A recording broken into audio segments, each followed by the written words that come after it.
Hey guys, Luna here, and welcome back to Slay the Princess. As always, just the important thing to remember that this is a love story. There are many grueling moments that may trigger some viewers, so just be prepared. If you ever want to see what may be a potential trigger, you go to the website that's on the intro of a couple of the other videos. But for now, let's just get right into it. You're on a path in the woods, and at the end of that path is a cabin. And in the basement of that cabin is a princess. You're here to slay her. If you don't, it will be the end of the world.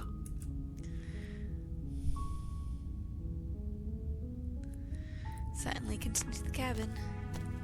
You make your way up the short path to the cabin. You'll find the princess within. A warning before you go any further. She will lie, she will cheat, and she will do everything in her power to stop you from slaying her. Don't believe a word she says. Proceed to the cabin.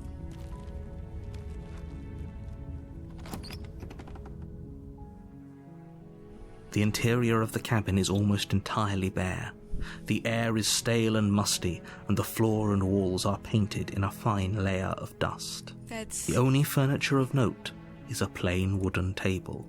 Yeah. Perched on that table is a pristine blade. You've heard this all before. So. The blade is your implement. You'll need it if you want to do this right. Yeah, I'm gonna take the blade, but I'm gonna use it to free her. You take the blade from the table. It'd be rather difficult to slay the princess and save the world without it. Enter the basement. The door to the basement creaks open, revealing a staircase faintly illuminated by an unseen light in the room below. This is an oppressive place. The air feels heavy and damp, a hint of rot filtering from the ancient wood. If the princess really lives here, slaying her is probably doing her a favour. Her voice carries up the stairs. Who's there? She sounds dangerous. It's almost as if she's the one in charge down here. Don't let it fool you. It's all part of the manipulation. Hi. Don't be a stranger. It's been so long since I've had any visitors. Come on down. You walk down the stairs and lock eyes with the princess. There's a heavy chain around her wrist, binding her to the far wall of the basement. She's so coldly beautiful. Is she really a threat to the world? Focus on the task at hand. And there you are. Are you here to kill me or something?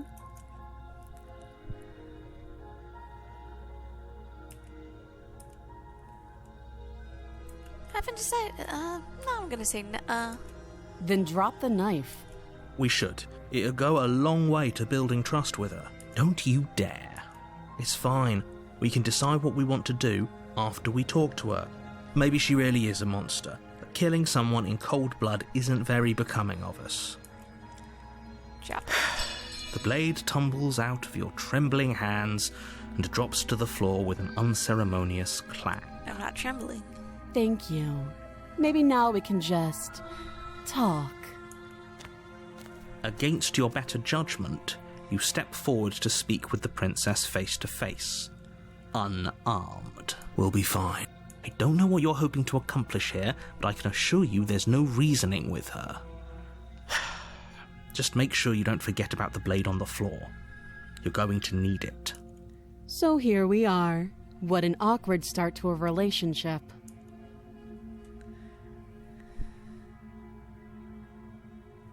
How would I get you out of here? You can't. Don't bother. I'm guessing you don't have the key then. I'm sure there's a key somewhere around here, and if there isn't, well, we can always put that knife to good use. Her sharp eyes settle on the edge of the blade. She isn't suggesting what I think she's suggesting, right? She is. I'm sure of it.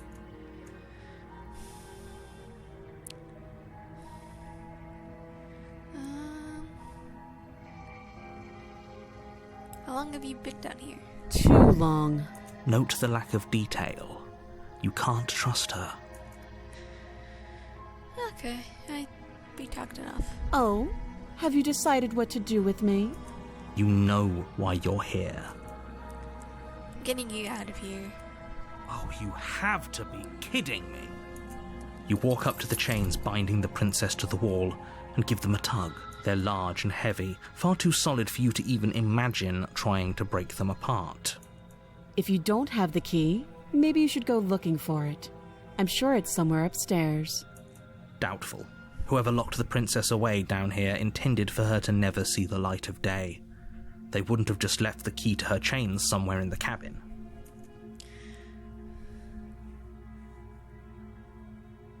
And if there isn't a key, do you have any ideas besides getting you out of here? That would be fine. I can lose an arm. She speaks with almost complete nonchalance. If we were stuck down here for long enough, I'm sure we'd be nonchalant about cutting our way out.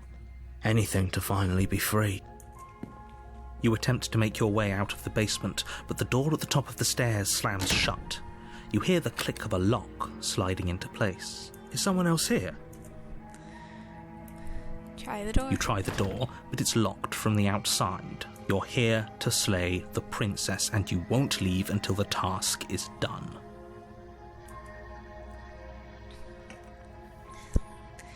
Return to the bottom of the stairs. You make your way back to the bottom of the stairs.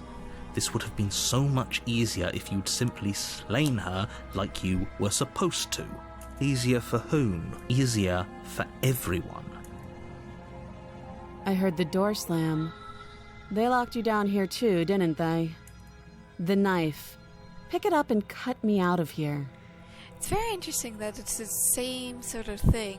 The only difference is that we got the knife the first time. You won't like what happens if you do that. Save the princess. Against your better judgment, you place the blade against the princess's arm, just above the massive, unyielding chain. You cut into her flesh. The blade is sharp, and you make quick work of it. Before long, you're able to crack through bone, and she pulls the bleeding stub of her arm through the iron gauntlet. She didn't so much as utter a sound. Free from her bindings, the princess turns to face you, her fierce gaze meeting your eye. How is she so composed after losing an arm? It's like she isn't even bothered by it. Thank you. Now let's get out of here. Approach the locked door. No, we won't have any of that. The stakes are too high. You can't just let her escape into the world. No, I just can't let her escape into the world. As the princess approaches the bottom stair, your body steps forward and raises the blade. Wait, this isn't fair. You can't just do that. Watch me. I can warn her again. Stop that.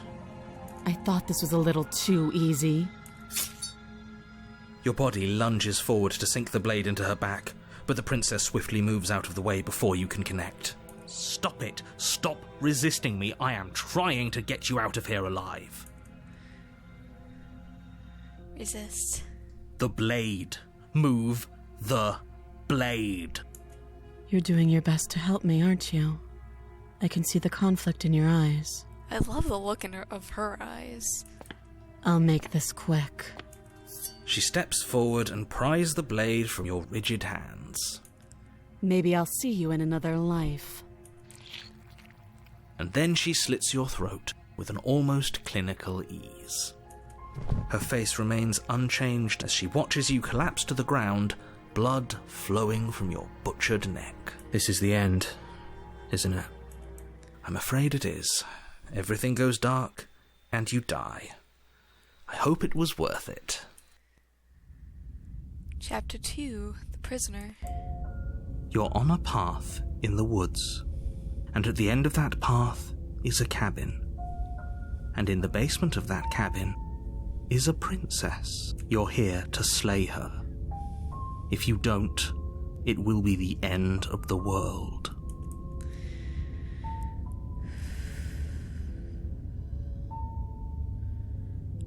Proceed to the cabin. A warning before you go any further. She will lie, she will cheat, and she will do everything in her power to stop you from slaying her. Don't believe a word she says. Yes, don't believe a word she says. Just go in, take the knife, and do what you're supposed to. Wink.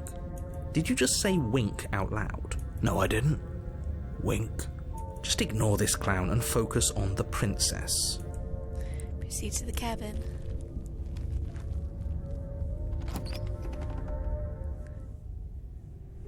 The interior of the cabin is less a cosy woodland retreat and more like a dungeon. A few pathetic wisps of starlight attempt to illuminate the cold, uninviting stone walls, and thick, wrought iron bars barricade the windows, reminding anyone who enters that this is a prison. The only furniture of note is an iron table, bolted to the floor, a pristine blade perched on its edge. The blade is your implement. You'll need it if you want to do this right. Approach the mirror. You walk up to the wall next to the basement door. It's a wall. There isn't much to see here. What are you talking about? This isn't a wall. It's a mirror. Or at least it'll be a mirror once we wipe off that layer of grime. Wipe the mirror clean. You reach forward and rub your hand against the cabin wall. I hope you know how ridiculous you look right now. But there was a mirror a second ago, and now it's gone. If he doesn't want us to know about it, it must be important. We should keep our eyes peeled. Maybe it'll be back. Enter the basement. I'm afraid I'm going to insist we take the blade. We're in a dangerous situation, and I'm not letting us go down there without a weapon. Are you sure? What if she, I don't know, turns it against us? Which I'm bringing up in a purely hypothetical manner. Yes, I'm sure. Turns it against you? She's a prisoner here. She'll only be able to turn it against you if you give it to her. Which you won't be doing because she's an existential threat to the entire world. Okay, I'm trusting you.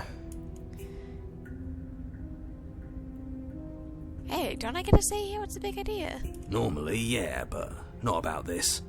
Call it a reflex. We take the knife as we go. Wonderful. You do exactly that, sweeping the knife from the table before proceeding to the basement. Don't worry about it. We have a knife, so what? It's not like we have to use it. No, you don't have to do anything, but you do well to use it regardless. Moving on. The door to the basement creaks open, revealing an old stone staircase. A few sputtering torches attempt to vaguely illuminate your path, dancing across glimmering patches of slimy moss on the stone steps. If the princess lives here, slaying her would probably be doing her a favour. Her voice, harsh but controlled, carries up the stairs. Is that a visitor I hear? Please, come downstairs. It's been a while since I've had company. I wonder what visitors she could be referring to. Were we not the first?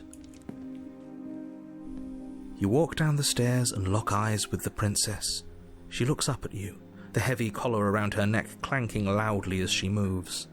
The chains binding both her wrists to the far wall, joining the metallic chorus as she adjusts her hands in her lap. So there's the one around her neck, two along her wrists. What's that fourth one used for? Should we be worried about the one around her neck? Why would you be worried about her restraints? If anything, they'll make your job easier. Have you noticed the empty chain on the wall? Odd that in a place where everything seems to serve a distinct purpose, there would be something so obviously useless. What an interesting development. Why don't you have a seat? The two of us should chat before you bury that thing in my heart. Sit with her. You step towards the princess, but she stops you before you get too close, holding up one shackled hand. There's fine. I'd prefer we keep some distance until we've sorted this out. That's reasonable. We do have a weapon. Might as well put her at ease. Sit where you're told to sit. You do as she asks and sit on the floor, still a good distance away from her. Thank you. Now, what are your intentions for me?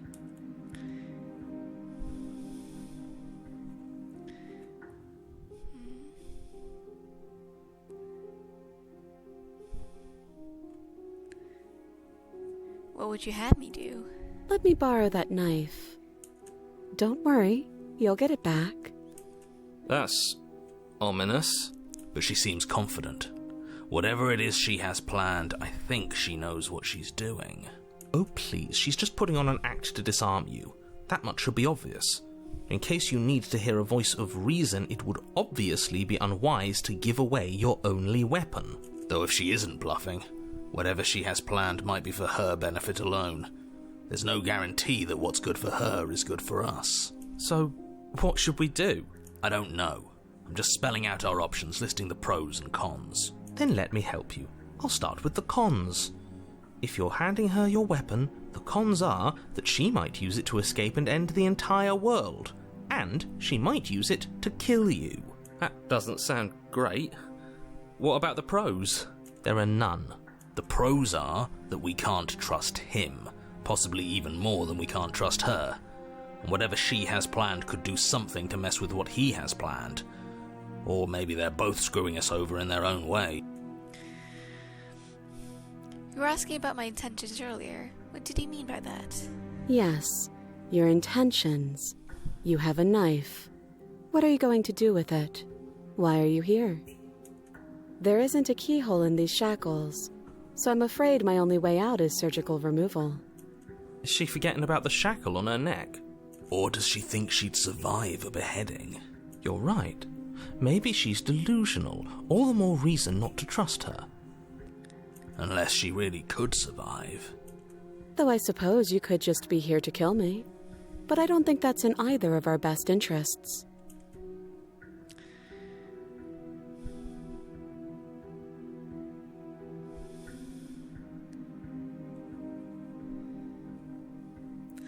You realize I have as much reason to distrust you as you have to distrust me, right? I do. So I guess this all comes down to which of us caves first. And it's not going to be me. I'm extremely patient. It's probably better if we take action anyway. No use trying to wait her out. That's playing to her strengths. That other chain on the wall, who is it for? I don't know, but you could always try it on. Maybe it'll fit. I hope I don't actually have to say this, but please don't lock yourself in chains. We need you ambulatory if you're going to save the world.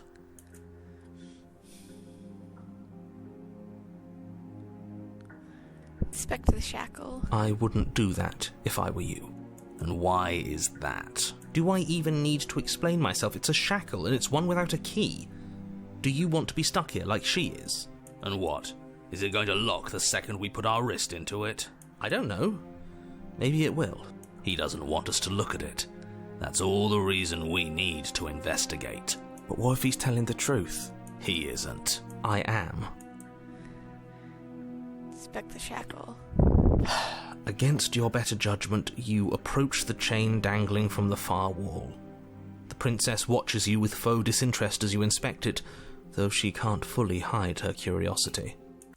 I don't want to say what I'm supposed to say next. What is that supposed to mean? It sounds bad. Is it bad? Yes, it's bad. Come out and say it then. You're just wasting time. Fine. As you hoist the shackle, its heft shifts within your grasp, as if pulled by some odd magnetism. Before you can so much as blink, it practically leaps from your hands, snapping around your neck. And, as if your situation weren't bad enough, the same magnetism repels your blade, which is flung from your hand and sent skittering across the floor of the basement. Excuse me? Yes? Are we stuck here now? Become your own jailer. Yes.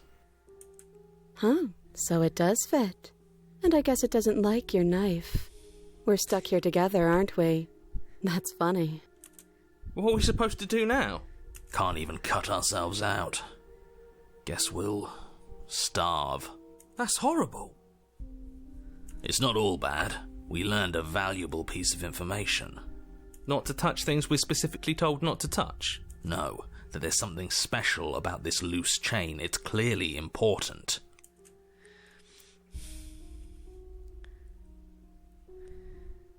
Did you know that this was going to happen to me? No. What should we do? Wait, I guess. Maybe something else will happen. Maybe not. Not one for small talk, are you? Nope. That's rude. So we're both stuck here. You and the princess wait in silence, though neither of you knows what you're waiting for. But you're waiting for something. You're waiting for anything. This is so boring. There must be something we can do to get out of here. There must be something we're missing. But there isn't. Time passes. It passes and passes and passes. And the basement of the cabin remains much the same. It is cold and silent. At least the world is safe. It isn't. You're stuck. Too far away from both the princess and your blade to do much of anything. But she's not ending anything. She's just sitting there. Her very existence is a threat. It harms everything around it. How exactly does that work? It just does. But your line of questioning is interrupted by the passage of even more time. And after that, even more time passes again. And let me guess, the cabin remains the same. If time is passing, the cabin can't be the same. Even if the differences are small, they have to exist. That's just how things work.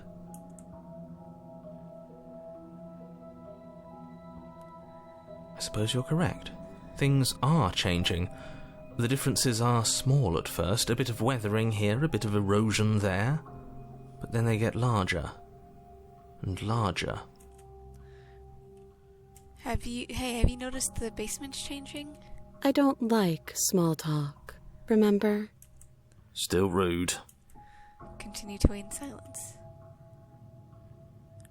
It's definitely very subtle as everything gets darker. You continue to wait in silence, and the cabin continues to change. The decay comes faster now. You can see earth through holes in the stonework, can watch lichen spread along the seams of the walls. That doesn't make sense. Has our entire concept of time changed? What happened to starving? We should have died by now if the rocks around us are starting to erode. She hasn't starved. I guess she hasn't.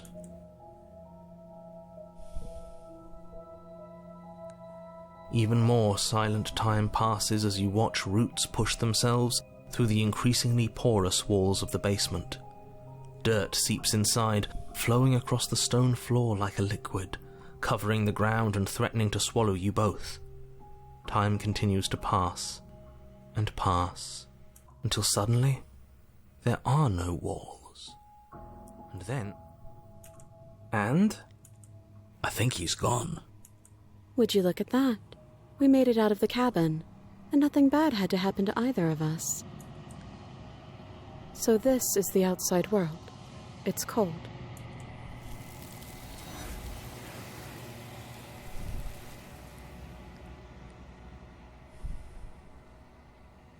But you do not get a chance to respond, nor will you ever. It's time to leave. Memory returns. She's gone. Where did she go? Should we try and find her? And there's that mirror again. Why is it here? Why now? Approach the mirror. You approach the mirror. Gaze into your reflection. Silence as you reach forward. They're gone once again. That mirror always makes them leave, but you need to see what's in it. You are nothing at all. But that isn't right. You can't be nothing. It's a raven's head, it looks like. You refocus your gaze and then see what's in it. A figure, faint and veiled in shadow, just beyond the reflection. Are you me? I think you know what I am. Crack slides down the center of the mirror, splitting the image in the glass in two. And another crack forms, and another, turning the mirror into jagged shards of broken glass.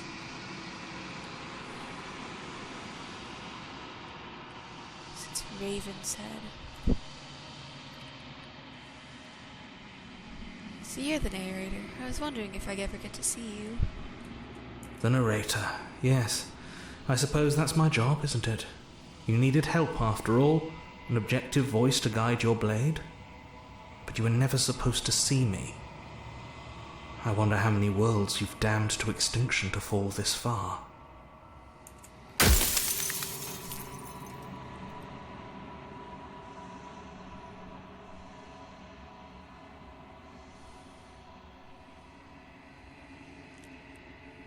I wasn't supposed to see all this, was I? You were either going to have seen all this, or you weren't going to have seen all this. This is worse, but you still have an opportunity to save the world. You can still slay her.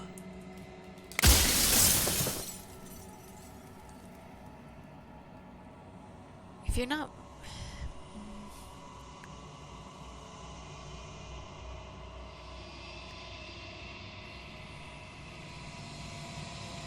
What are you? Are you something like me? Oh, I'm nothing like you. I am an echo. Likely one of many. Somebody made you, after all, and I'm what's left of him. Not that I'm the only one who can make that claim. I'm sure you've met many others like me.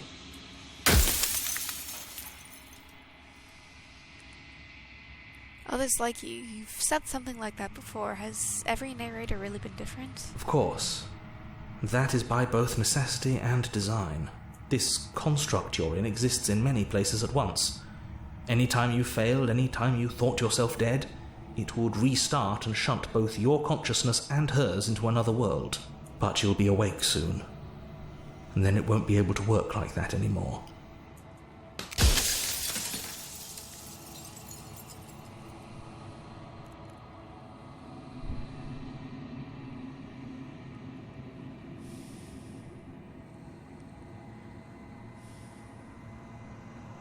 So you do know about the looping. So many times I met you, you denied it as even being a possibility. Why did you lie to me? Any other version of me you talked to was just that, a version of me. It wasn't me.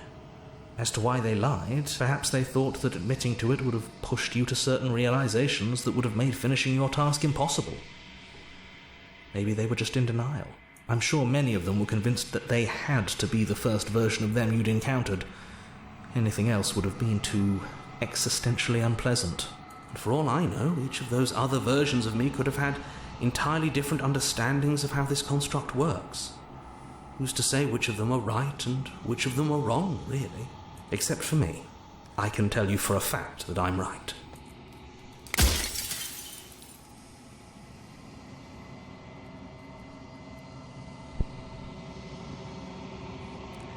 The people out there beyond the walls of the construct, do they know about this? Do they want me to...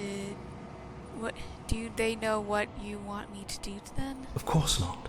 The only way this construct could function was if nobody knew what it was doing. But the bones of the universe are old.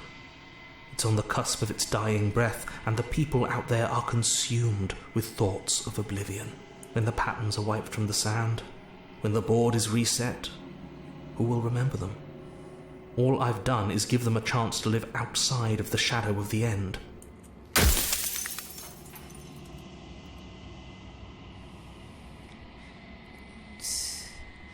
What of my true identity? You're the long quiet, the god I made to rid the world of death.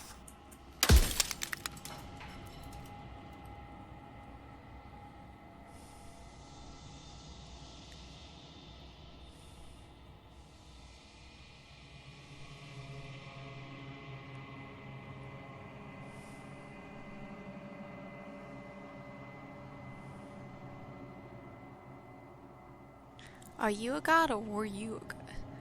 Or were you a god? No. In life I was painfully mortal, a witness to the end of days.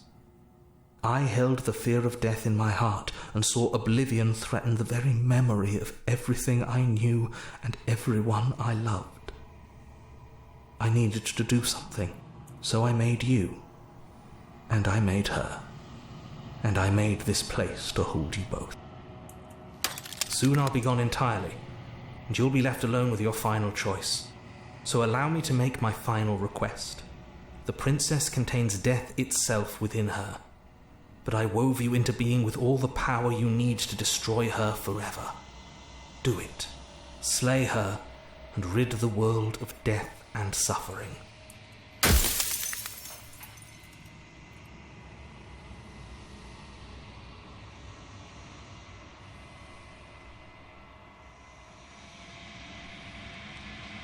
Why would you want to rid the world of death? If you need to ask that question, there's nothing I can say to move you. You haven't died. You cannot die. So you cannot grasp the abject horror of dying. run out of questions.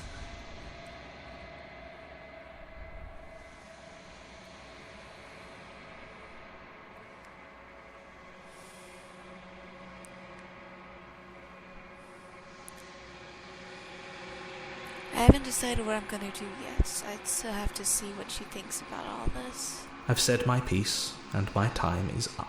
It's like I said, I'm just an echo. And echoes always fade away. You know what you have to do.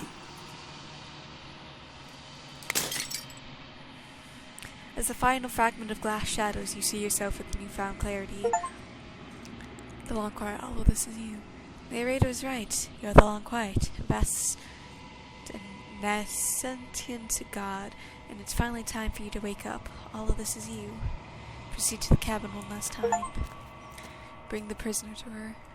When you arrive at the heart of things, there is no final vessel waiting for you to bear witness to. There's nothing for you to find.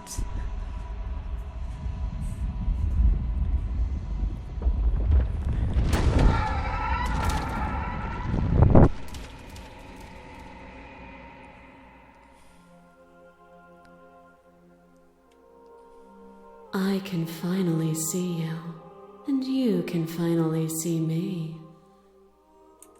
It's been so long, and my heart has ached for this moment. I've missed you dearly.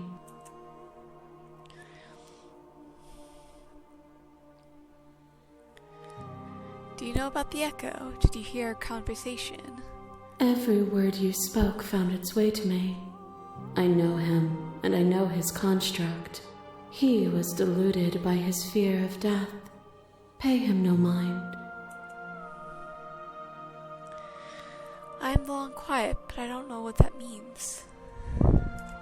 Names are their attempts to capture that which cannot be captured. They call me the shifting mound, a pale imitation of what I actually am. What happens now? Ever the passive player, always reacting and never acting.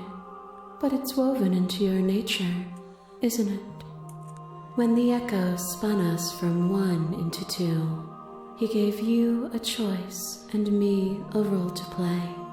I am not death, but I contain it in my multitudes. So, will you attempt to destroy me and bring about a world devoid of death and the possibility of meaning? Or will you open the final doors to our liberation?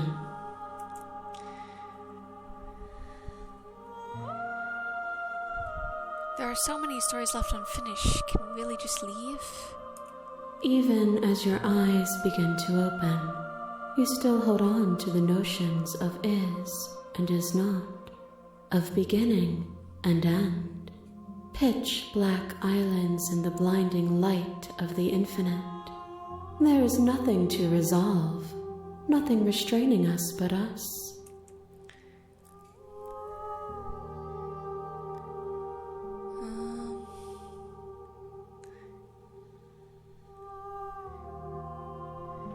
If you were always going to become this, then what was the point of me doing anything? Did it even matter what roads I walked if all of them would have led to this moment? If you're saying that, it's because you don't yet understand. But we cannot use words alone to grasp at things that words cannot express.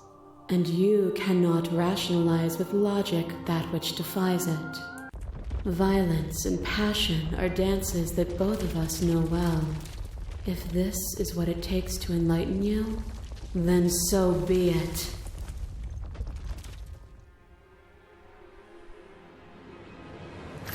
To question everything is to deny the proof of reality that lies in front of you.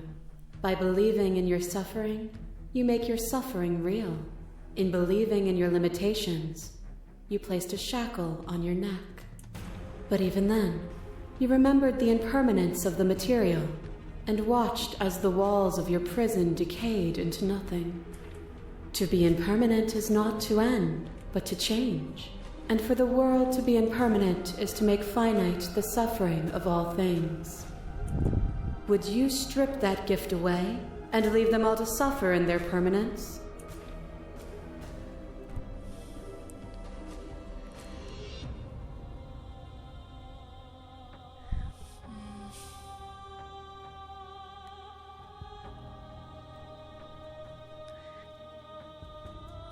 So, to question everything is deny proof that reality rise in front of you by leaving your suffering. You make suffering real, and believing your own limitations by shackling your neck. Remember that impermanence in materials, watch the walls decay into nothing. To be impermanent is not the end, but to change, for the world's impermanence makes sufferings.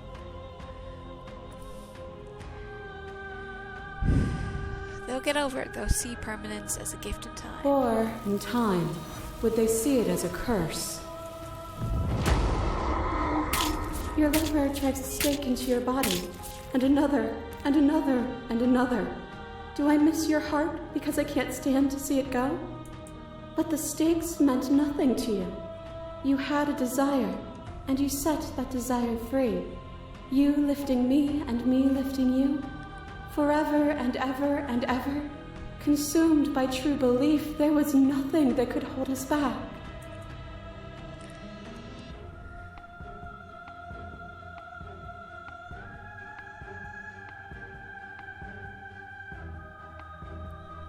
That feeling never left me. Then there's no need for you to fight what we are. Whenever you're ready, we can leave together, hand in loving hand.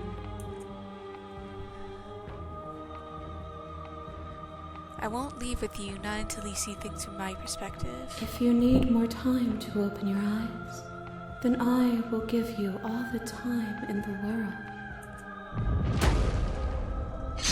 A boundless torrent of blades cut you from boundless angles. You are a body. You are gory ribbons. You are a body again. And you feel all of it.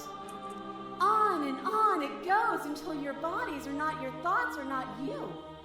Alive, dead, alive, dead, then alive and dead, all at once. You learn to put yourself away and to follow the flow of reality. And you used it to rise above me. You died countless steely deaths, and you lived countless short lives, and yet it is all so far behind you. Unjust impossibilities pushed you to become something you would never have been without them.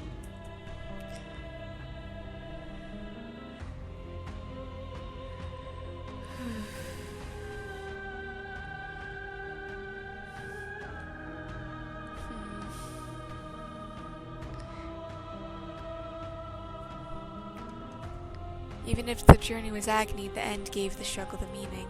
And even then, what we saw was not an ending. When I thought I had reached an unconquerable peak, you showed me how much further I could still climb. My masses mob you. There is no beginning to them, nor is there an end. There is only the flood of bodies. And every moment you hold every possible sensation at once, and then you hold them all again. And in the end, you returned it to me. For a brief moment, you were everything. A chaos that needed ordering. But without chaos, there is no reason.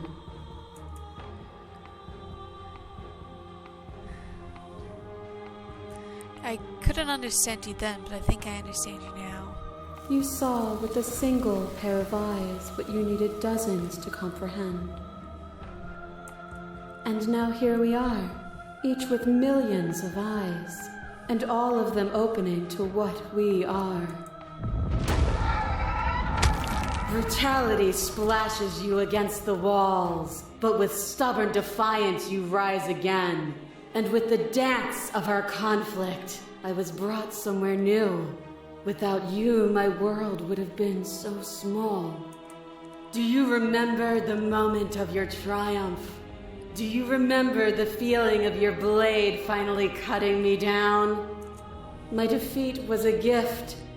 Without obstacles to overcome, we stagnate into nothing.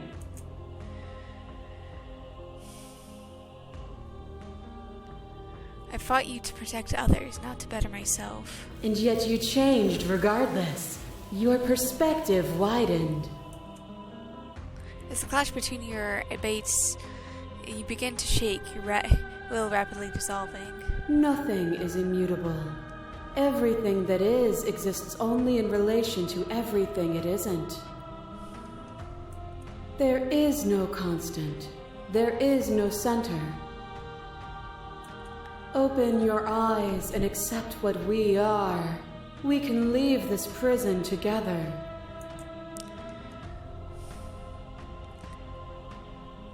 What do you think happens if we leave here? This universe dies, and a new one is born. And that one dies, and a new one is born. And you and I get to witness it all, weaving a tapestry of life wherever we go. It's easy to believe in things you believe in when all you get to do is sit above it all. It is from my vantage point that I can see the totality of truth.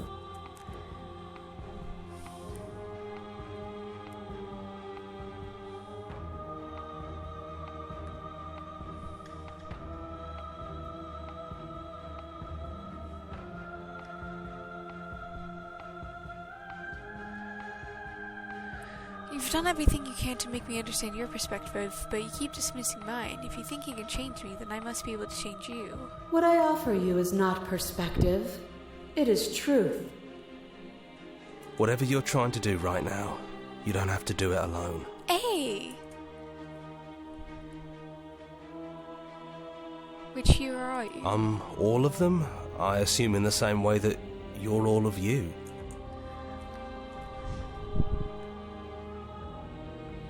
I thought the voices weren't allowed here.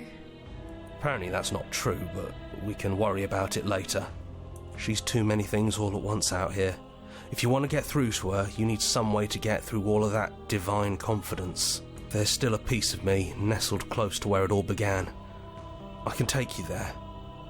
I can take you to her heart. It's time to resume our dance. She's relentless, isn't she? Let's make this quick. Are you ready? I'm ready. Then let's go.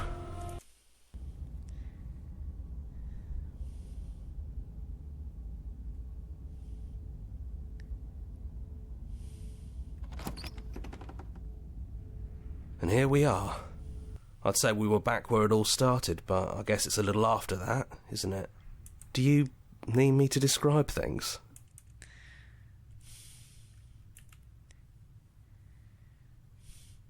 Is it just you and me? Did anyone else make it to the cabin? It's just us. I think the rest of them are still out there, jumbled up in the rest of her. Is the narrator really gone? Yeah, it's dead silent in here. Whatever it was that was left of him, I don't think it could handle you waking up to godhood. Pretty sure he got obliterated.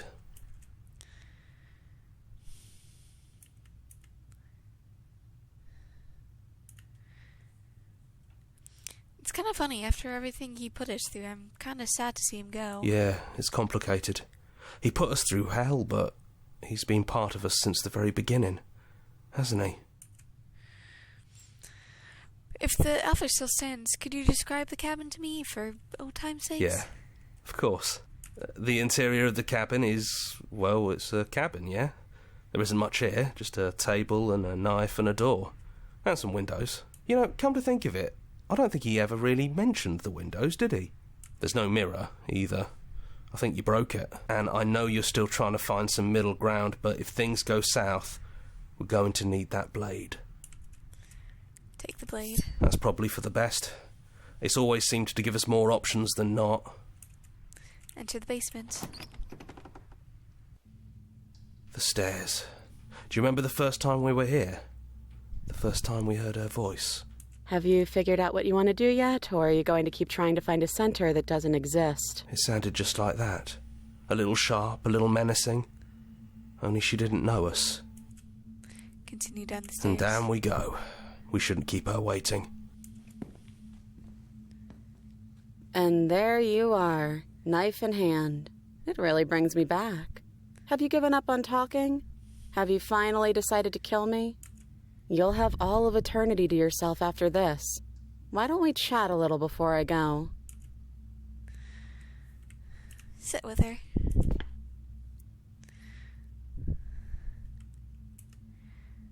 Are you the same as you are out there? No. I feel like I'm myself again.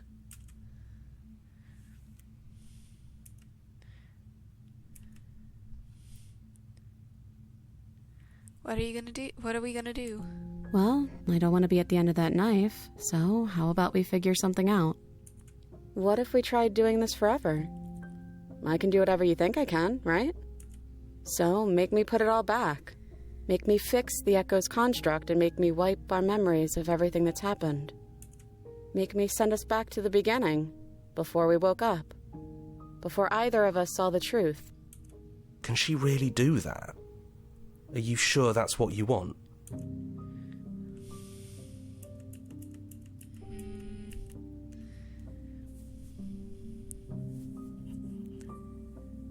Take this send you the way, fair back. I don't want to forget you. Would you're saying it'd do anything to help them, the people out there? If you continue to exist, don't they continue to die and suffer? Fixing that is on you, not me. If you want me to help them, you'll have to make me help them. We're gonna find ourselves back here eventually. And if we do, nothing is stopping us from making the same choice. We could just keep doing this forever.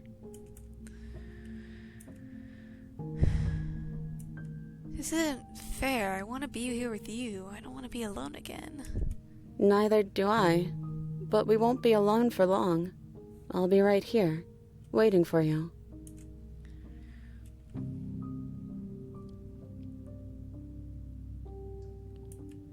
If you're talking about this right now, how do we know we haven't done this before?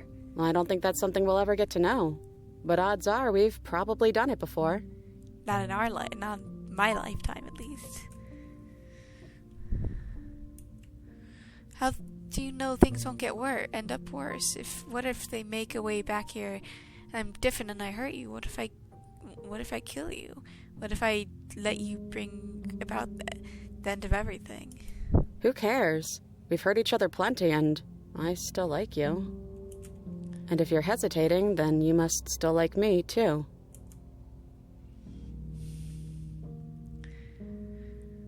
I don't want to forget you. That's sweet. But unless you do, the whole world ends, right? Not like I care, but it seems important to you. We would have to decide to do this every single time forever. Eventually something's going to be different. What if you change your minds? Well, if we change our minds, we change our minds. What matters is that we'll always have a choice. This is just the one we're making now.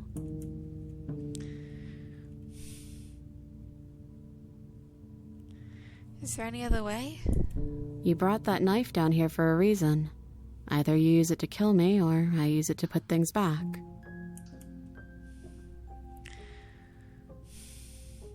I take it all back. I don't want this. I don't want to kill you. Is it too late to go back to being a god? Yeah, I think it's too late for that. But maybe next time. Okay, then let's do this. I believe in us. Agree to our plan. Okay, if this is your choice, then I have your back. I guess I'll see you on the other side. She takes the blade from our hand, a fondness in her gaze.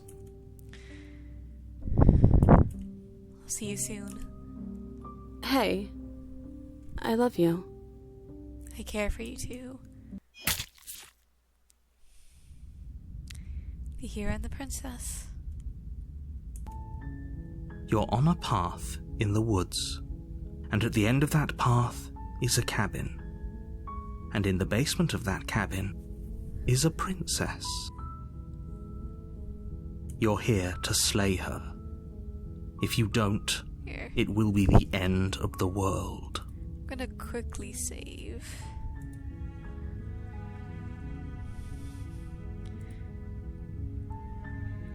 I'm kinda curious. This is back to the everything. With that, I think I'm gonna end this here.